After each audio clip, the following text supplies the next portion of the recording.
Hi guys নমস্কাৰ green Assam ব্লগলৈ আপোনালোকক স্বাগতম জনাইছোঁ আৰু এই গ্ৰীণ আছাম ব্লগৰ এই প্ৰথমটি ভিডিঅ'তে মই আপোনালোকক দেখাবলৈ বিচাৰিছোঁ আজি আমাৰ কোচ ৰাজবংশীৰ বীৰ চিলাৰায় দিৱস উপলক্ষে আমাৰ নামঘৰত অলপ আয়োজন কৰা হৈছে আৰু লগতে মাঘী পূৰ্ণিমা উপলক্ষেও কিছু আয়োজন কৰিছে। আহকচোন তাত যাওঁ, গৈ পিনে কি কেনেকুৱা আয়োজন চলিছে সকলোবোৰ দেখাম। ভিডিঅ'টি আপোনালোকে শেষলৈকে চাই থাকিব। আহিয়ে দেখাবলৈ আমাৰ কোচ ৰাজবংশীৰ প্ৰতীক যিখন পতাকাখন উত্তোলন কৰিবলৈ প্ৰথম কাৰ্যসূচীতে কৰা হৈছে। এয়া আমাৰ পতাকা উত্তোলন কাৰ্যসূচী চলি আছে। এয়া আমাৰ পতাকাখন ধুনীয়াকৈ উত্তোলন হৈ গ'ল আৰু এইখনে হ'ল আমাৰ কোচ ৰাজবংশীৰ প্ৰতীক, আমাৰ পতাকাখন। আৰু আমাৰ সকলো বাপ বান্ধৱ আই মাতৃ সব আহি আমি ইয়াতে উপস্থিত হৈ আমাৰ বীৰ চিলাৰায় দিৱসটিৰ প্ৰথম কাৰ্যসূচী আমি পালন কৰিলোঁ। আৰু এতিয়া দ্বিতীয় কাৰ্যসূচী আমাৰ মাঘী পূৰ্ণিমাও আছিলে। ইয়াত মাঘী পূৰ্ণিমা উপলক্ষে ইয়াতে অলপ মাহ বুট যোগাৰ কৰি লগতে মহাপ্ৰসাদৰো যোগাৰ কৰিছে। আমাৰ ইয়াত গাঁৱৰ সকলো বাপ বান্ধৱ আই মাতৃ সব আহি উপস্থিত হৈছে আৰু ইয়াতে আমি সকলোৱে একেলগে দিনজোৰা কাৰ্যসূচীৰে মাঘী পূৰ্ণিমা তিথি আৰু লগতে আমাৰ এই যি বীৰ চিলাৰায় দিৱসটি উলহ মালহেৰে উদযাপন কৰিবলৈ লৈছিলে, সেই সকলো কাৰ্যসূচী মই আপোনালোকক দেখুৱাই যাম আৰু ভিডিঅ'টি আপোনালোকে শেষলৈকে চাই থাকিব। আমাৰ চিলাৰায় দিৱস সম্পৰ্কে দুআষাৰ বক্তব্য ৰাখিবলৈ আমি সেৱা ধৰিছোঁ। কৃষ্ণ।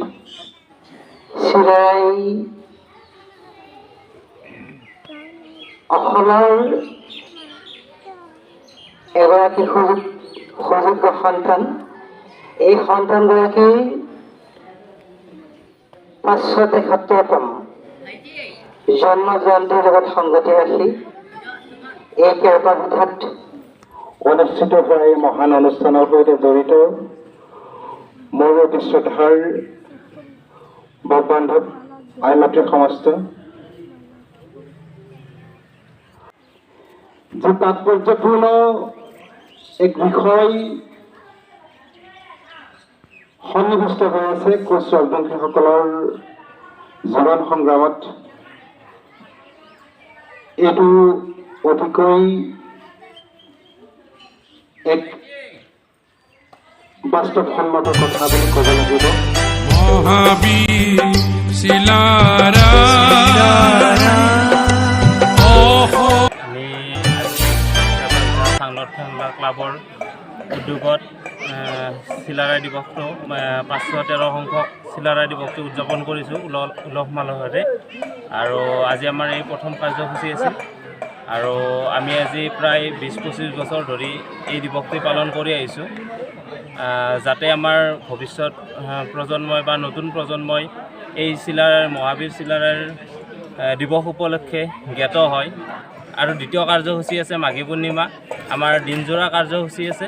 তো তেনেকৈ আমি আজিৰ এই কাৰ্যসূচীটো গ্ৰহণ কৰিছোঁ। ইয়াত নামঘৰৰ ভিতৰত শৰাইভাগ সকলো আমাৰ ৰাইজে আগবঢ়াইছে আৰু ইয়াত আমাৰ ধুনীয়াকৈ দেউৰী বাপে শৰাইভাগ তৈয়াৰ কৰি আছে আৰু আমাৰ ইয়াত পুথিপাঠ কৰিবলৈও সাজু কৰিছে বাপ বান্ধৱ নেতাসকলে। আমাৰ এতিয়া তাসকলে পুথিপাঠ পঢ়াত আগবাঢ়িছে। নম কৃষ্ণ শংকৰ হৰি ৰাম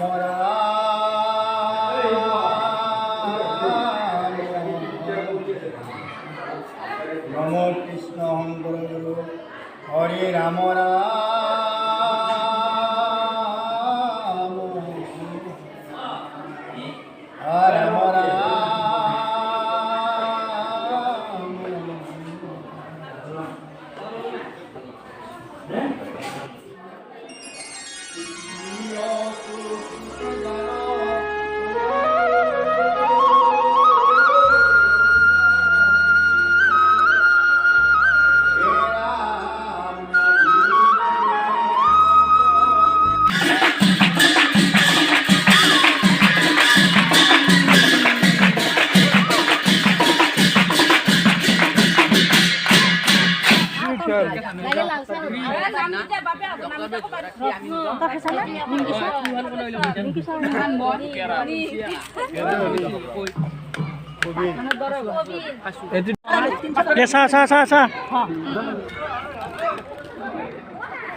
যিহেতু ইয়াত দুপৰীয়া সকলো মিলি খোৱাৰো অলপ আয়োজন কৰা হৈছে। সেয়া আমাৰ আয়তীসকলে আঞ্জা চব্জি কটাত ব্যস্ত হৈ আছে। সকলোৱে আহিছে মিলিজুলি চব্জি শাক আদি কাটিছে। এতিয়া আমাৰ এই দাদা ভাইটিহঁতে চাটনি যোগাৰ কৰি আছে। অলপ পিছতে আমাৰ ইয়াতে যি আহাৰ যোগাৰ কৰা হৈছিলে সকলোৱে একত্ৰিত হৈ খাবলৈ সাজু কৰি আছে। এয়া আমাৰ এইপিনে চাওক ৰান্ধনি ৰান্ধি আছে। কিছু সময়ৰ পিছতে সকলোবোৰ তৈয়াৰ হৈ যাব আৰু তৈয়াৰ হোৱাৰ লগে লগে যিহেতু ইয়াত দিনজোৰা কাৰ্যসূচী বুলি ধৰা হৈছিলে, এই দিনজোৰা কাৰ্যসূচীত দুপৰীয়াৰ আহাৰটি ইয়াতে সকলোৱে গ্ৰহণ কৰিব আৰু অন্য বেলিৰ দৰে আমাৰ ইয়াতে সকলোৱে এইবেলিও একত্ৰিত হৈ যা যোগাৰ কৰিছে।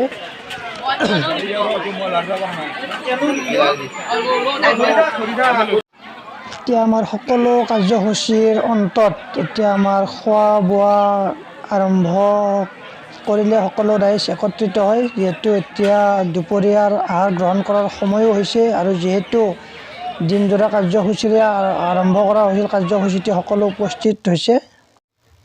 সকলোৱে আহাৰ গ্ৰহণ কৰিলে, যিহেতু ময়ো অলপ দুপৰীয়াৰ আহাৰ গ্ৰহণ কৰিলোঁ আৰু মই বাবুৰ হাতত মোবাইলটো দি পিনে আহাৰ অলপ গ্ৰহণ কৰিলোঁ। আৰু আজিৰ ভিডিঅ'টো ইমানেই আছিলে, অলপ আমাৰ গাঁৱৰ পৰিৱেশটো আপোনালোকক দেখুৱাই দিলোঁ। ভাল লাগিলে লাইক কমেণ্ট এণ্ড শ্বেয়াৰ কৰি ছাবস্ক্ৰাইব কৰি